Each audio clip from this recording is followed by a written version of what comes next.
দর্শক দর্শক দেখতেছেন অলরেডি নামাজ শুরু হয়ে গেছে। তো নামাজটা শেষ করে তাদের পরে আবার দেখতেছি আপনাদের কাছে ফিরে আসতেছি। নামাজ অলরেডি শুরু হয়ে যাচ্ছে আর কি।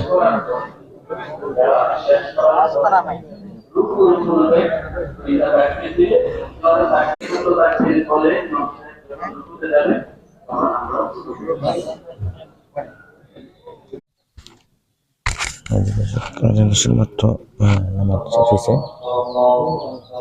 খুতবা পাঠ করতেছে, নামাজ শেষ প্রায়। যে দর্শক দেখতেছেন নামাজ শেষ, খুতবা চলতেছে, খুতবা পাঠ করা হইতেছে। খুতবা শেষ করে মুনাজাত করি, নামাজ শেষ আর কি ঈদুল ফিতরের নামাজ।